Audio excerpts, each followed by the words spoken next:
I'm here with Kennedy Garcia from Capita. She is our Chief Client Officer. So thank you very much for joining us. Okay, am I weak for getting burnt out on 550 calls a day?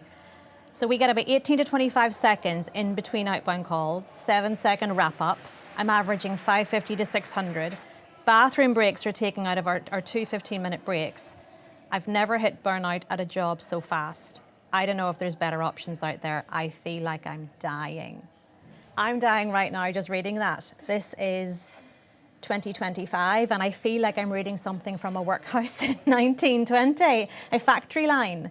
And that is not the contact center environment, one that I know and two that I'm proud to be part of. So there's a lot here. I think there's a lot of stigma attached to that sort of thought process, especially with outbound dialing. I mean, from your experience, if someone's doing 500 to 600 calls a day, are they even having a good day? Like, what would their mindset be in general if they're getting through that much work on a daily basis? I mean, that's crazy. Put it into what good looks like. It should be a tenth of that, right? Yeah. I mean, you're only working 8 hours a day. So something's either boom, boom, you're dialing every single call and no one's answering. That's a problem for your leader to take away. It's certainly not average. If this is average, what is faster look like? You know what I mean? So no, that doesn't feel normal. I think in the environment, you want to have people to be in an hour having a good 10 to 15 minute breaks, not asking for permission to go to their bathroom, not having to race like that. That's not the normal environment that we would want to work in. And least of all, in an environment today which is empowered with so much great technology, we should not be pushing that level of burnout in a contact. From your take though, if you were a leader and you had someone on your team who was getting through that much work and you could see them having a physical effect on them, at what point would you take them out of their day-to-day job and sort of look to change how they were actually working? Two things there. First of all, you would never be a leader who would allow that level of throughput. That's just unhealthy. It's not good for your psychological safety, never mind the rest of your mental health, right? So you wouldn't let that happen and you'd look at your data every day and you'd be understanding what does good look like, what are good healthy targets to have, and who's above and who's below. It's okay to have an average, just that level is incredibly high.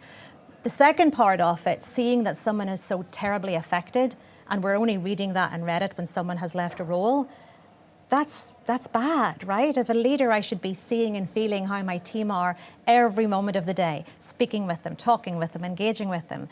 That behaviour is not easy to hide. You would see that very, very clearly. So there's leadership issues at hand here. When I was working frontline, that few seconds between calls, it was like heaven. So to hear that someone's got an extra 7 seconds if you spoke to someone, to get your notes into the system and then move on to the next call, that's the bit that I find most depressing. Like, what would you say is a healthy amount of time that someone should take, not between calls where people haven't answered, but between having like a proper conversation with someone? Well, you know, every brand and organisation will do it different, so it can go from 30 seconds to 2 minutes, 3 minutes, and we even have more and more companies coming through that said, we don't care what the after-call wrap is, take the time that you need to process what's going on, fulfil the order, so on and so forth. Again, AI is getting better, that does some of that work, and if really there's that much pressure on calls, we should be looking at technology to take that admin grunt work out of the system that it isn't adding more. But people need time to take a breather and think about what is the situation for the next customer, because trust me, the customer will feel that pressure too. That will flow into your CSAT and your NPS results just as much as flowing into this poor guy who's feeling this way. Do you think that a manager who allows that sort of behaviour, they need extra support, or do you think they should just know better? They do. Listen, everything rolls upwards, right? It's neither an agent or a manager solely. This is a organisational issue. This is a cultural issue. This is how do you want to run a healthy workforce? How do you want to support your workforce? So you also need to look to see, do those managers have the support structure that they need? There needs to be an escalation path upwards. Something here fundamentally needs to change. This wouldn't be a place I would want to work, and it would be certainly a place that I would want to change. Completely agree. Thank you very much. Thank you.